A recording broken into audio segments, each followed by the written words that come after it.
Всем привет!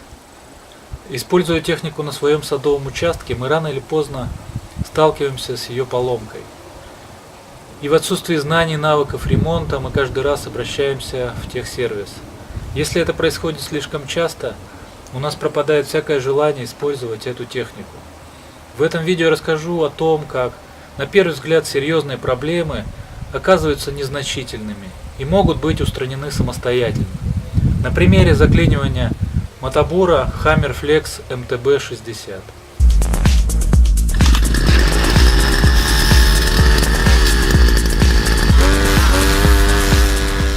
Пробурив несколько лунок на своем участке, у меня возникла нестандартная ситуация заклинивания мотобура. Интернет мне не смог помочь в данном вопросе, поскольку все неисправности по плохому или отсутствующему запуску мотобура сводились к тому, что проблема лежала в области системы зажигания или же подачи топлива. В данном случае у меня произошло заклинивание мотобура. Так как я не первый день знаком с техникой, поэтому мои предположения сразу упали на либо заклинивание редуктора, либо нижней части поршневой группы, а именно в области коленвала, в области шатунов, вкладышей. Поэтому мой прогноз был необнадеживающий, и настроение мое заметно приубавилось. Первое, с чего, конечно, необходимо было начать диагностику, это с разборки стартера, поскольку мало ли в стартере действительно что-нибудь случилось, хотя предположительно это было маловероятно. Как мы видим, стартер оказался в рабочем состоянии, прекрасно и легко он работал. Я попытался провернуть коленвал, и это происходило у меня с серьезным затруднением. Если стартера силы не хватало вытянуть шнур, то проворотом такого ключа мне удалось провернуть коленвал, но, конечно, это было не совсем не идеально. То есть где-то какая-то причина крылась, и нужно было понять, что же случилось.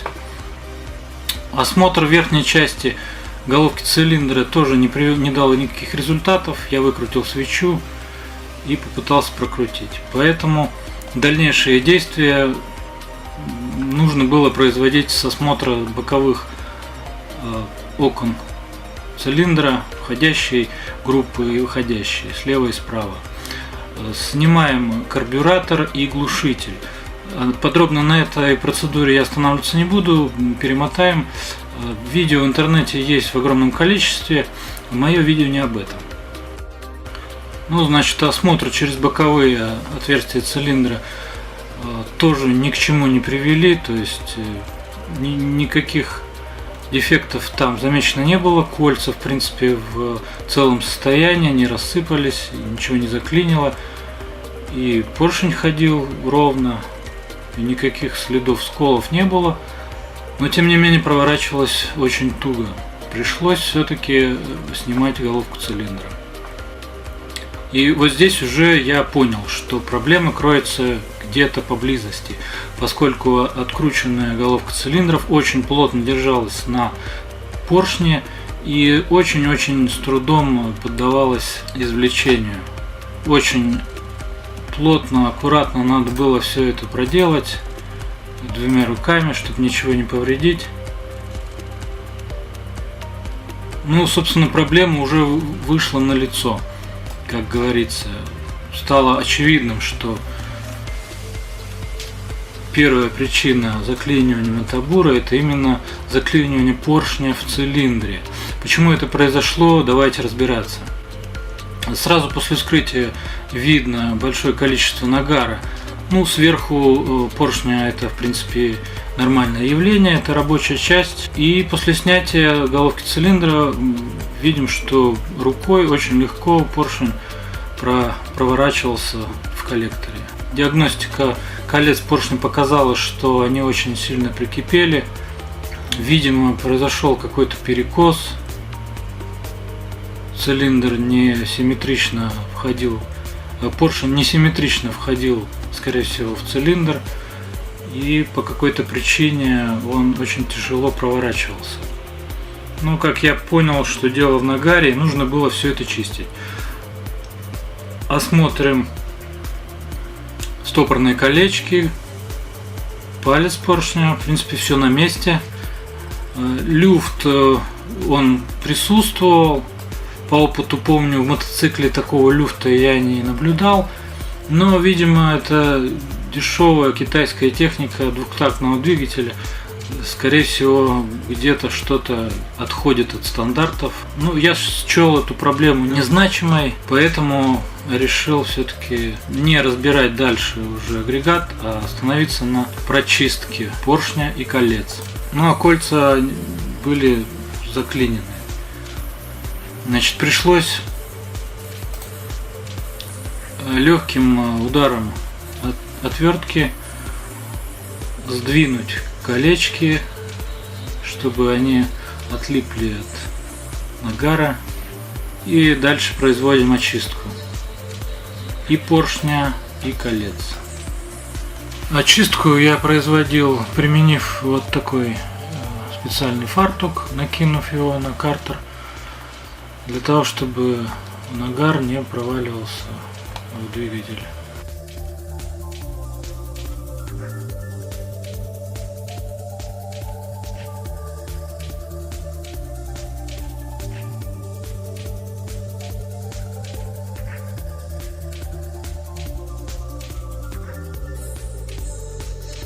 На место ставлю очищенные колечки.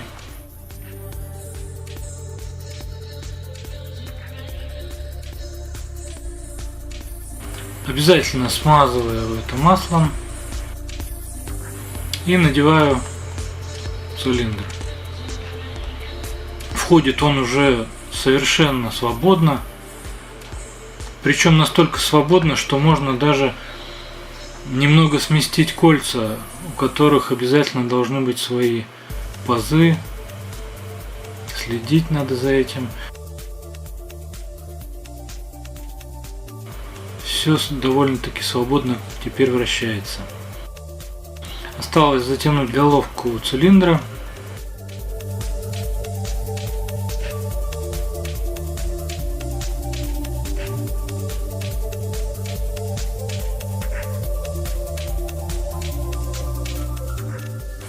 Произошла маленькая неприятность. Уронил болтик между бензобаком и картером. И довольно-таки сложно его оттуда было вытащить. Применял специальную изогнутую проволоку и потратил на это времени не меньше, чем на разборку всего двигателя. Поэтому будьте внимательней, или используйте магнитную отвертку, либо же подложить вот такую специальную тряпочку, чтобы туда ничего не проваливалось. И теперь в предвкушении запуска я начинаю пуск двигателя. Но не тут-то было. Двигатель проворачивается, но очень тяжело. То есть что-то опять, какая-то опять причина не дает делать это свободно. И что же я обнаружил? Я обнаружил вторую проблему. Когда я разбирал головку блока цилиндров, я отсоединил магниту для более удобного откручивания винта. Когда я поставил на место этот трансформатор, катушку или магнета, как ее называют, она примагнитилась к ротору, к охлаждающему ротору. И получилось, что это и есть заклинивание. Произошло это, возможно, из-за данного дефекта на картере двигателя, но я впоследствии пронаблюдал, что она не совсем влияет на это, а в корпусе магнита есть специальные отверстия, они не совсем круглые, а немножко овальные для настройки высоты подъема катушки над ротором. И вот это и являлось причиной заклинивания мотобура. То есть вот так отпустить магниту и прикручивать свободно ее недопустимо. То есть она примагничивается к ротору. Чтобы ее правильно установить, нужно ее все-таки приподнять. После этого уже затягивать. После данной процедуры двигатель очень легко вращается рукой. И теперь можно произвести сборку и приступать к пуску двигателя. Итак, пуск двигателя произошел успешно.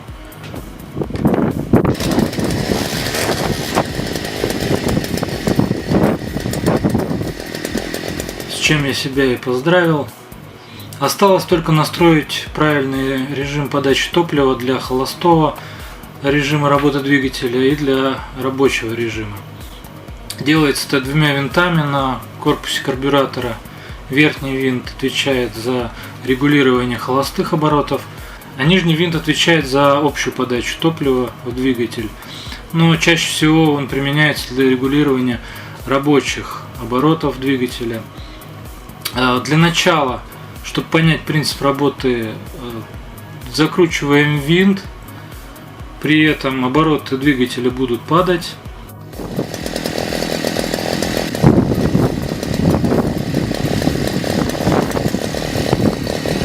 И как только мы найдем точку, при которой двигатель начинает глохнуть, это означает самый экономичный режим работы, самый экономичный расход топлива. Но при таком режиме у нас двигатель не развивает достаточную мощность при максимальном количестве оборотов.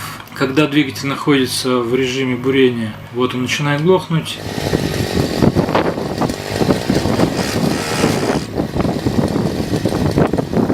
И поэтому нам необходимо данный винт выкрутить на 1-2 оборота. Тогда мы добьемся компромисса между экономичным расходом топлива и возможностью максимально использовать мощность двигателя.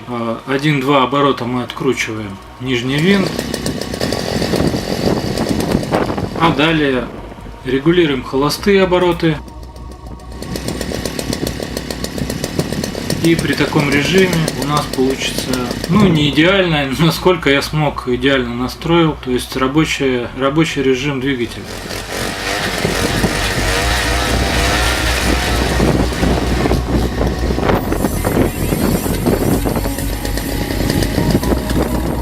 Теперь приступаем к бурению, о чем мое следующее видео. Спасибо за внимание.